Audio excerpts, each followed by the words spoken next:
her akşam yatmadan önce bir doz Glad ile daha iyi hissetmek mümkün.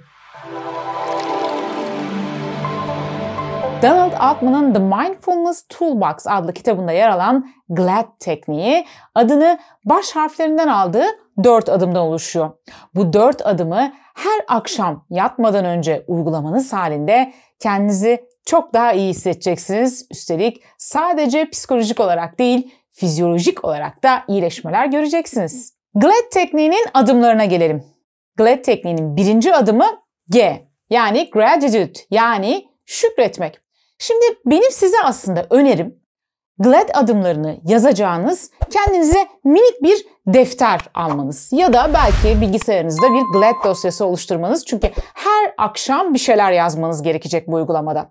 Birinci adımımızda her gün, o günün sonunda o gün için varlığından dolayı şükür hissettiğiniz, minnettar olduğunuz bir maddeyi yazmak. Biliyorsunuz benim olumlu düşünme teknikleri ya da şükretmekle ilgili videolarım var ve bu videolarda gün içerisinde minnettar olduğumuz irili ufaklı maddeleri hatırlamanın fizyolojik ve psikolojik ne kadar faydası olduğunu çok detaylı bir biçimde o videolarda anlattım.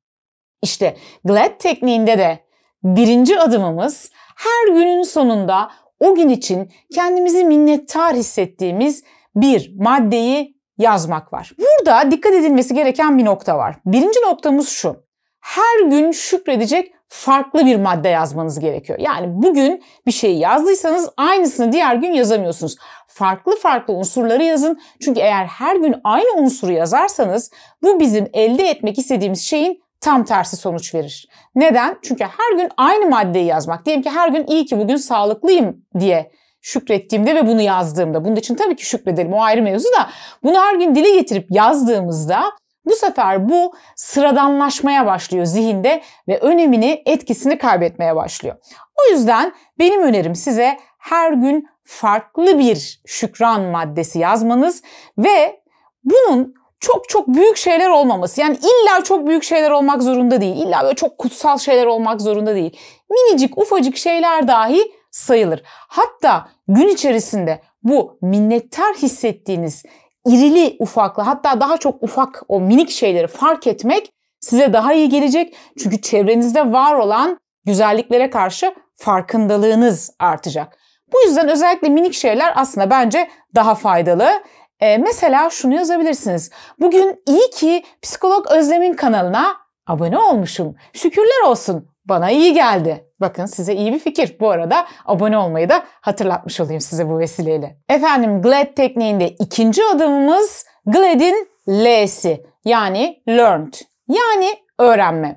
İkinci adımda defterinize ya da dosyanıza bugün yeni öğrendiğiniz bir şeyi yazın. Yani bugün ne öğrendiniz? Bu kendinizle ilgili bir şey olabilir. Dış dünya ile ilgili bir şey olabilir. Bir başkasıyla ilgili bir şey olabilir. Bugün öğrendiğiniz, bugün fark ettiğiniz bir şey. Mesela kendimle ilgili güçlü bir yönüm olabilir. Gelişime açık bir yönüm olabilir. Bir zaafım olabilir. Ya da dış dünya ile ilgili olarak dediğim gibi aslında her gün irili ufaklı bir sürü şeyi öğreniyoruz. Ancak bu bakış açısıyla bakmaya başladığımızda, yani öğrendiğimiz bu şeyleri fark etmeye, hatırlamaya başladığımızda yine bununla ilgili farkındalık seviyemiz de yükselmeye başlayacak.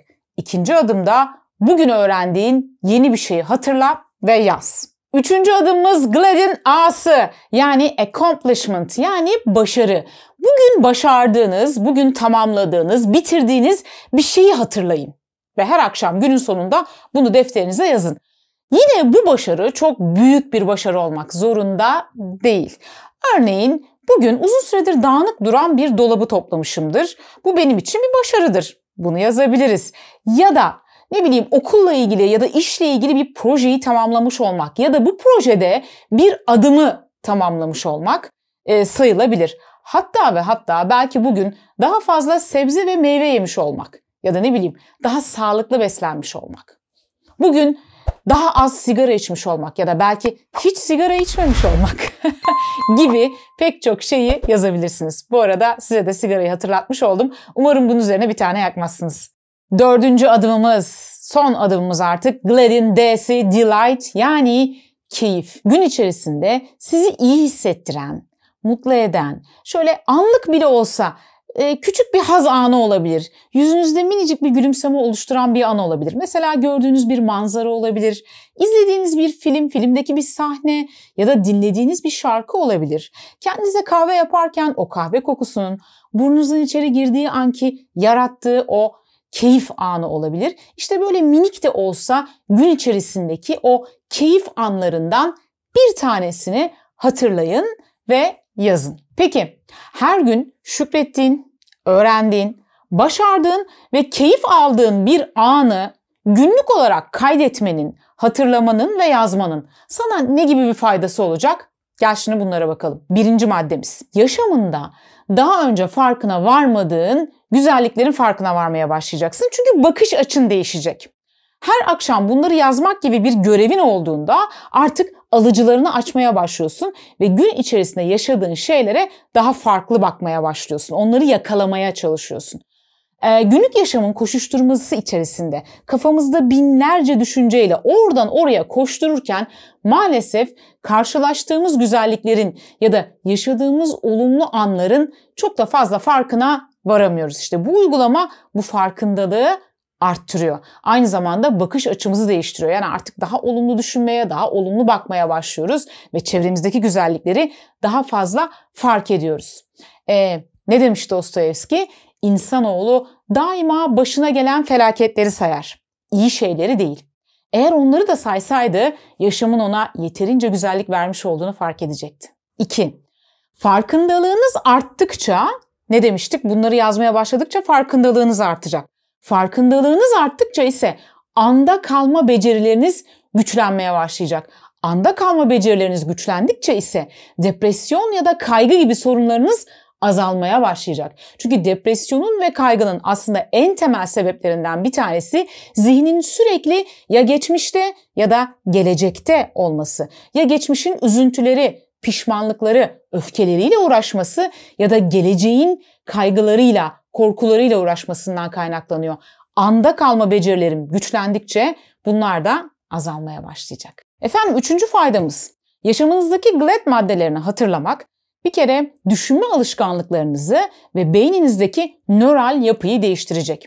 Düşünme biçiminizle, düşünme alışkanlıklarınızla her an beyninizde yeni sinirsel bağlantılar oluşturuyorsunuz. Ve sizler gün içerisinde şikayet ettiğiniz, üzüldüğünüz anları sürekli hatırlayıp tekrarlamaktansa aksine keyif aldığınız, mutlu olduğunuz, minnettar hissettiğiniz, başardığınız anları hatırladıkça bu sefer beyninizde bununla ilgili sinirsel bağlantıları güçlendirmiş olacaksınız ve böylelikle daha iyimser düşünmeyle ilgili olarak beyin yapınızı da, düşünme alışkanlıklarınızı da değiştirmiş olacaksınız. Aslında bu maddeleri hatırlamak sadece ruhsal sağlığımıza iyi gelmiyor. Aynı zamanda bedensel sağlığımızda oldukça olumlu yönde etkiliyor. En azından şükran listesiyle ya da minnettarlık listesi tutmakla ilgili yapılmış bilimsel araştırmalar bize bunu söylüyor. Bakın, minnettarlık listesi tuttuğumuz zaman fiziksel sağlığımızın nasıl olumlu yönde etkilendiğini, yani uyku düzenimizden tutun da tansiyonumuza, kalp sorunlarımıza, hatta bağışıklık sistemimize kadar nasıl olumlu yönde etkilediğine dair detaylı araştırma sonuçlarını şuradaki videomda paylaşıyorum. Dolayısıyla bu çok güzel bir alışkanlık ve çok etkili bir çalışma. Bu anlamda hem fiziksel hem ruhsal sağlığınız için bu maddeleri listelemek oldukça faydalı. O zaman günlük yaşamın stresinden, üzüntülerinden, kaygılarından boğulmuş olan, kendini bunalmış hisseden takipçilerime her akşam günlük bir doz GLAD öneriyorum. Aman yanlış anlaşılma olmasın, anlattığım teknik GLAD. Her akşam bunu bir deneyin ve lütfen sonuçlarını bizimle yorumlarda paylaşın. Bu arada her hafta 2 yeni psikoloji ve kişisel gelişim videosu paylaştığımız kanalımıza abone olmayı lütfen unutmayın. Bildirimleri açın ki yeni videolar yüklendikçe sizlerin de haberi olsun ve böylelikle videolarımızı kaçırmayın.